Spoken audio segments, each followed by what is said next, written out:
Shemot l'histoire. Dans le shiur, on a vu que le bitachon, la foi qu'on a dans Hachem, quelle que soit la situation dans laquelle on est, si on a foi en Hachem, on met toute notre confiance, on met notre tête sur le support de protection que va nous donner Hachem, tout, on donne tout ce qu'on a, eh bien Hachem nous fait réussir et nous sauve. L'histoire ici, ça se passe en Russie. Il y avait un duc qui avait un conseiller qui s'appelait Rav Yitzhak.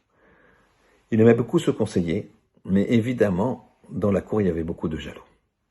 Parmi ces jaloux, il y avait un homme qui a réfléchi à un plan diabolique pour se débarrasser de Rav Yitzhak. Et il a dit la chose suivante au gouverneur. Il lui a dit, regarde, je pense que Rav Yitzhak, avec tous les services qu'il nous rend, tous les conseils qu'il te donne, il mériterait un cadeau.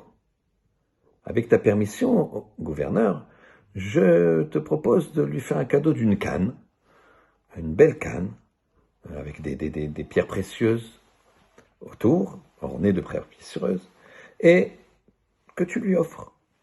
Très bonne idée, dit le gouverneur. Va la fabriquer, tu me la donnes, tu me l'emballes bien dans un tissu magnifique, tissu royal, et je lui donnerai. Effectivement, c'est comme cela que ça se passe. Enveloppé d'un tissu royal, le gouverneur donne la canne à Rav Yitzhak et lui dit « Je serais content qu'elle ne te quitte pas et qu'à chaque fois que tu viens me voir, tu sois, entre guillemets, accompagné de cette canne. » Rav Yitzhak remercie, rentre chez lui, ouvre le papier cadeau et s'aperçoit le pommeau, c'est une croix.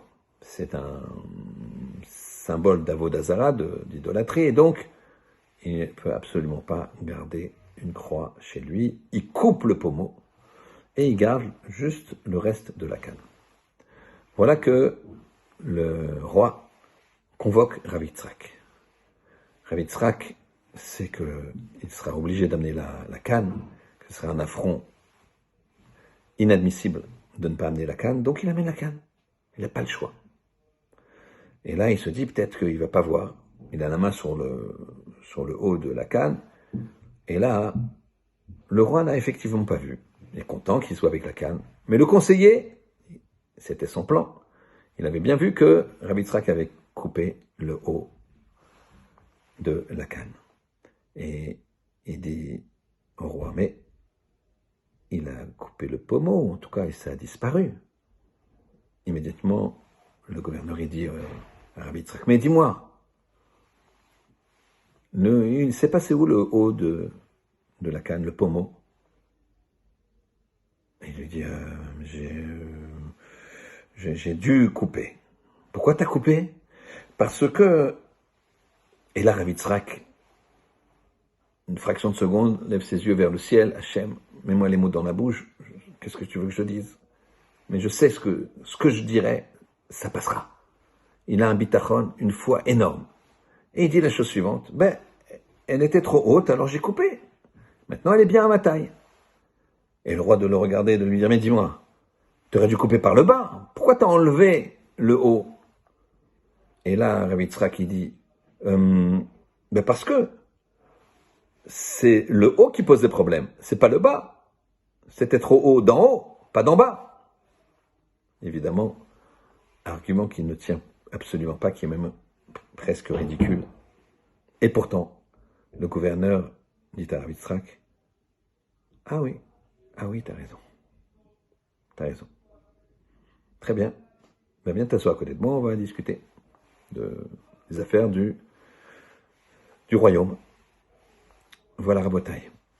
Quand on a le bitachon, des fois il y a des situations qui se présentent qui sont inextricables, impossibles de s'en sortir. Eh bien, il faut avoir foi en Hachem. Hachem, Dieu, il nous envoie une délivrance, il nous envoie la solution, même si cette solution paraît presque, entre guillemets, impossible à réaliser. Que ce qu'on va dire, ce qu'on va faire, ça n'a pas de rapport avec le résultat attendu. Eh bien pourtant, si on a le bitachon, on sait que dans tous les cas, Kadosh Baruch Hu, il nous sauve. Dans tous les cas, Hachem il nous met dans un bon chemin. Eh bien, on sera sauvé, on sera dans le bon chemin. Shabbat Shalom.